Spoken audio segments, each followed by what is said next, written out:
Ever wonder what happens when summer camp pranks go nuclear? Well, one burnt, pissed off caretaker with a pair of garden shears happens.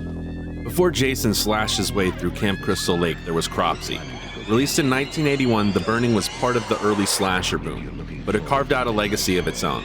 Not just for brutal kills, but because the UK thought it was dangerous enough to ban. This movie's roots go deep, produced by Harvey Weinstein of all people, and featuring a young Jason Alexander in his first ever role. Yep, George Costanza was in a video nasty. At Camp Blackfoot, a group of kids decide to teach their camp's abusive caretaker, Cropsey, a lesson. They sneak into his cabin late at night, set up a rotting skull candle, and accidentally light the poor guy on fire. He survives, barely. 5 years later, he's out of the hospital, horribly disfigured, and ready for revenge. And let me tell you, Cropsey doesn't just hold a grudge, he gardens with it.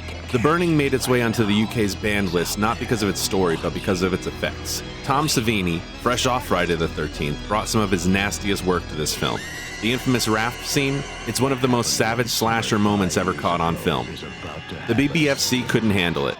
After an uncut VHS release in 1983, the film was pulled and labeled obscene under the Video Recordings Act. It took 20 years for it to be re-released in the UK, and even then, they were sweating over those shears.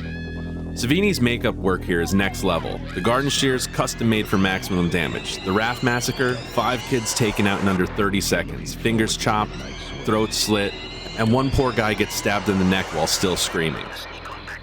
Every kill in The Burning feels personal, like Cropsey's been planning it for 5 years straight. And unlike most slashers, you actually feel bad when the kids die. They're goofy, horny, and believable. It's not just a body count, it's massacre with an impact. Though overshadowed by Friday the 13th, The Burning became a cult classic. It laid the groundwork for later slashers with a disfigured silent killer, a summer camp setting, and teenagers being teenagers before getting gutted. And somehow it gave us Jason Alexander's first on-screen monologue about condoms. It's like watching Seinfeld get slaughtered at Crystal Lake. Beautiful. The Burning is brutal, atmospheric, and surprisingly well acted.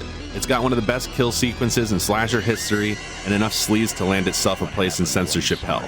Was it deserving of the video nasty label? Debatable, but if you like your horror practical, sweaty, and soaked in 80s summer blood, this one is essential. That was The Burning. Let me know which slasher scarred you the most growing up. Subscribe for more banned horror. Cruel Tapes, where video nasties never die. Till next time, stay cruel.